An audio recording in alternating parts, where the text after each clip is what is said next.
नमस्कार, मैं हूं आपके साथ निशु शर्मा और आप देख रहे हैं हिंदी खबर बुलेटिन की शुरुआत करेंगे बड़ी खबर के साथ। हिंदी खबर पर इस वक्त की बड़ी खबर आपको बता रहे हैं। थोड़ी देर में योगी कैबिनेट का विस्तार होगा। प्रदेश अध्यक्ष पंकज चौधरी से केशव प्रसाद मौर्य ने मुलाकात की है। मंत्रिमंडल विस्तार पर इस दौरान चर्चा हुई है। बड़ी खबर आपको बता रहे हैं। थोड़ी ही देर में लगभग 1 घंटे का समय जब योगी के मंत्रिमंडल का विस्तार आज होना है। 6 नए चेहरे जो है अब शामिल होते हुए मंत्रिमंडल में नजर आने वाले हैं। ये बड़ी खबर हम आपको बता रहे हैं, जहां पर केशव प्रसाद मौर्य से भी मुलाकात हुई है और आज योगी कैबिनेट का विस्तार होना है। प्रदेश अध्यक्ष पंकज चौधरी ने केशव प्रसाद मौर्य से मुलाकात की है। और चलिए इस बीच एक और बड़ी खबर आपको बता दें, जहां 6 एमएलसी को योगी मंत्रिमंडल में जगह मिलना लगभग तय माना जा रहा है, जिसमें कृष्णा पासवान, मनोज पांडे मंत्री पद की शपथ ले सकते हैं। भूपेंद्र चौधरी का नाम लगभग तय माना जा रहा है। कैलाश राजपूत भी शपथ लेंगे।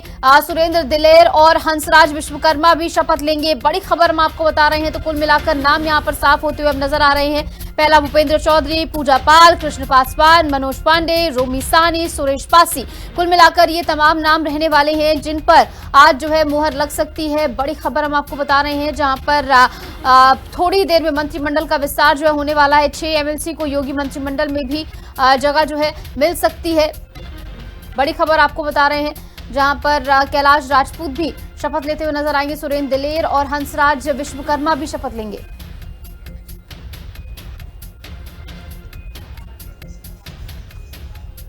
और चलिए अब आपको समझाते हैं कि क्या कुछ पूरा समीकरण बैठता हुआ यहाँ पर नजर आ रहा है। संभावित मंत्री कौन कौन हो सकते हैं वो समझिए। भूपेंद्र चौधरी सबसे पहले, पूजा पाल जो कि बागी रही हैं समाजवादी पार्टी की, और इसके अलावा कृष्ण पासवानी, 2 महिलाएं जिन्हें जगह दी जा सकती है 6 मंत्रियों में से। और इसके अलावा हम बात कर लें मनोज पांडे, ये भी जो है बागी थे और भाजपा का रुख उन्होंने किया। रोमी साहनी भी जो है संभावित मंत्री हो सकते। कुल मिलाकर इन अन्य नामों को लेकर सियासी तौर पर जो है यहाँ पर जो है सुरेश पासी का नाम भी सामने आ रहा है संभावित मंत्री के तौर पर। क्या कुछ सियासी सफर रहा है वो भी समझिए। 1991 में बीजेपी के साथ सियासी सफर भूपेंद्र चौधरी का शुरू होता है। 1999 के लोकसभा चुनाव में मुलायम सिंह से उनका सामना होता है। हालांकि यहाँ पर उन्हें जो है संभल सीट से हार का सामना करना पड़ता है, लेकिन इसके बावजूद उन्हें कई सारी अहम जिम्मेदारी इसके बाद भी दी गई। 2016 में बीजेपी ने एमएलसी के लिए नामित उन्हें किया। उसके अलावा हम बात कर लें उसके बाद योगी 2.0 में पंचायती राज विभाग के मंत्री भी भूपेंद्र चौधरी रह चुके हैं। तो कुल मिलाकर जाट ओबीसी से आते हैं भूपेंद्र चौधरी और सीधे तौर पर आने वाले चुनावों को लेकर बड़े समीकरणों को साधने का दमखम रखते हैं। इसी मद्देनजर अब जो है उन्हें मंत्रिमंडल में जगह दी जा सकती है। इस बीच हमारे साथ चलिए हमारे सहयोगी विक्रम जुड़ गए ज्यादा जानकारी के साथ। तो विक्रम, जैसे जैसे वो पल नजदीक आ रहा है मंत्रिमंडल के विस्तार का, क्या कुछ सूचनाएं निकलकर सामने आ रही हैं? देखिए, बिल्कुल साफ तौर पर अब लगभग पिक्चर क्लियर हो गई है। 8 लोगों को आज यहाँ पर निमंत्रण दिया गया है, जिनमें खासतौर पर 6 लोगों को नए पद जो कि कहा जाए कि नए मंत्री बनेंगे, और 2 जो राज्य मंत्री हैं उत्तर प्रदेश के, उनको प्रमोट किए जाने का काम आज मंत्रिमंडल विस्तार के दौरान किया जाएगा। जो नए मंत्री बन रहे हैं वो खासतौर पर है कि पूरे वो सभी उत्तर प्रदेश में अलग अलग जगहों के विधान परिषद के सदस्य हैं, जिनमें कृष्णा पासवान हैं, मनोज पांडे जो कि ऊंचाहार से हैं, और कैलाश राजपूत हैं, भूपेंद्र चौधरी हैं, और सुरेंद्र दिलेर हैं, और हंसराज विश्वकर्मा हैं, और इनको नया मंत्री बनाया जाएगा। वहीं पर जो अजीत सिंह पाल हैं और सोमेन तोमर जो इस समय भी राज्य मंत्री हैं, उनको प्रमोट किया जाएगा। अभी हाल फिलहाल अगर आप देखेंगे यहाँ पर राजभवन पर सरगर्मियां जो है, चहलकदमी जो है वो तेज हो चुकी है। जो लोगों का आना जाना है वो शुरू हो चुका है, और साफ तौर पर है कि पूरी तरीके से उन चीज़ों पर फोकस किया जा रहा है कि 2027 का जो चुनाव है, उस चुनाव में जो जातिगत समीकरण उन पर पूरी तरीके से फोकस किया जाए। चाहे जिस तरीके से देखा जा रहा है कि ओबीसी कोटा हो, SC ST हो, उन सभी चीज़ों को पूरी तरीके से यहाँ पर चेक किया बैलेंस करने का काम हो रहा है। आप देख सकते हैं कि अभी जो जिन लोगों को शपथ लेनी है उनका आना यहाँ पर लगभग शुरू हो चुका है। जो भी गाड़ियाँ यहाँ पर आ रही हैं उनको भी हाल फिलहाल चेक किया जा रहा है।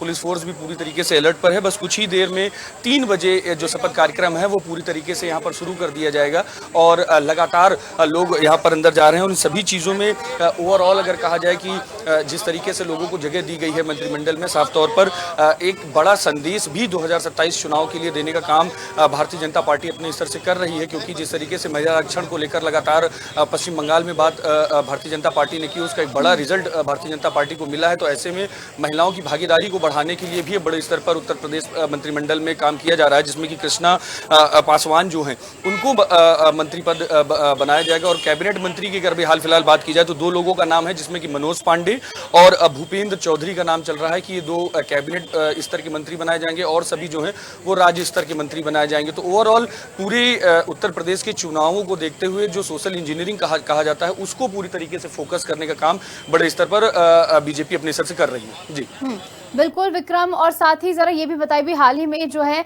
पंकज चौधरी से केशव प्रसाद मौर्य जो है मिलने पहुंचे डिप्टी सीएम, इस मुलाकात के क्या मायने समझे जाए, क्या बातचीत इसमें हुई होगी?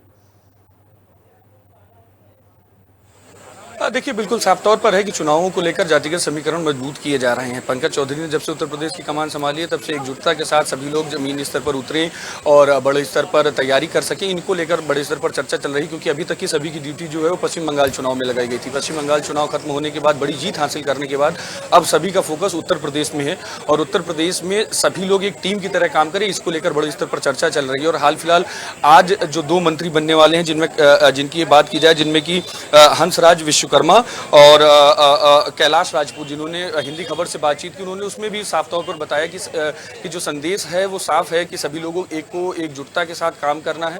और लगातार ये देखा जा रहा है कि सभी लोग जमीनी स्तर पर उतर भी रहे हैं। और अगर मुख्यमंत्री योगी आदित्यनाथ की बात की जाए तो पहले से ही अलग अलग जिलों के दौरे पर रह रहे हैं, लगातार काम कर रहे हैं। भाजपा सरकार के जो भी काम है उनको गिनाने और बताने का काम बड़े स्तर पर कर रहे हैं। और ऐसे में जातिगत समीकरण और कहा जाए पूरी तरीके से कि जिस तरीके से महिला आरक्षण को लेकर एक बड़ा काम उत्तर प्रदेश में या अन्य राज्यों में, चुनावों वाले राज्यों में भारतीय जनता पार्टी ने किया है, उसको भी बैलेंस करने का काम पूरी तरीके से उत्तर प्रदेश में भारतीय जनता पार्टी करेगी।